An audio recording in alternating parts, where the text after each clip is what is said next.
Bismillahirrahmanirrahim. Assalamualaikum warahmatullahi wabarakatuh. Alhamdulillah rabbil alamin wa bihi nasta'inu ala umurid dunya waddin. Wassalatu wassalamu ala asrofil anbiya wal mursalin sayyidina Muhammadin wa ala alihi washabihi ajmain. Amma ba'd. Nama saya Muhammad Haris Sutisna. Saya dari prodi TBI kelas 1B. Ingin menjelaskan atau mempresentasikan terkait perkembangan bahasa Indonesia. Sejarah dan perkembangan bahasa Indonesia.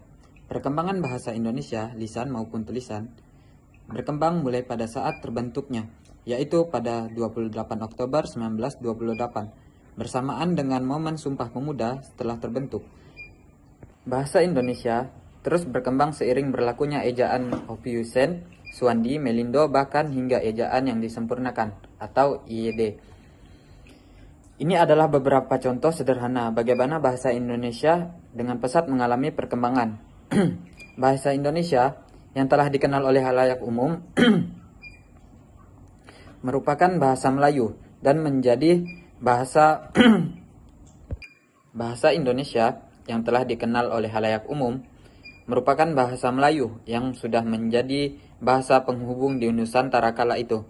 Bahasa Melayu telah ada dan digunakan terlebih dahulu. Keberadaan bahasa Melayu pun dapat ditilik dalam saat persiapan Kongres Pemuda tahun 1926. Para pemuda masih mempermasalahkan tentang sebutan bahasa Persatuan Indonesia. Kemudian, Muhammad Tabrani mengusulkan bahasa Melayu diganti dengan istilah bahasa Indonesia.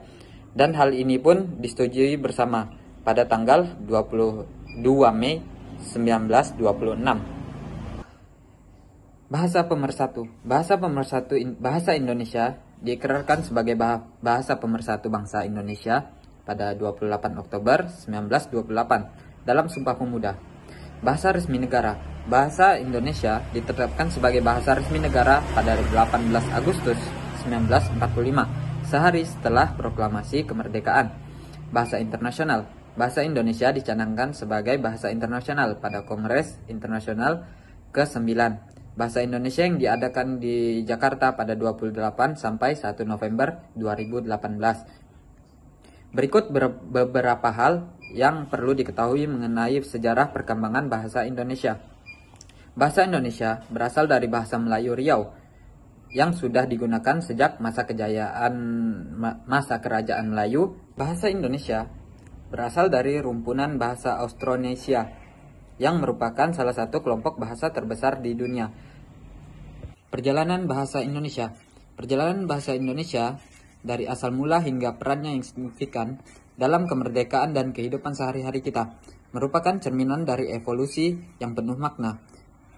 Dari akar bahasa Melayu yang sederhana, bahasa ini telah berkembang menjadi simbol persatuan dan identitas bangsa. Penyebaran bahasa ini yang meluas dari masa ke masa menunjukkan betapa pentingnya bahasa dalam menjaga koneksi sosial dan budaya. Selain itu, fungsinya dalam administrasi, pendidikan, dan diplomasi semakin mempertegas perannya dalam membangun negara. Memahami sejarah perkembangan bahasa Indonesia tidak hanya memberi kita wawasan tentang masa lalu, tetapi juga menginspirasi kita untuk menjaga dan memanfaatkan bahasa ini dengan sebaik-baiknya di masa depan. Mungkin itu saja dari saya. Assalamualaikum warahmatullahi wabarakatuh.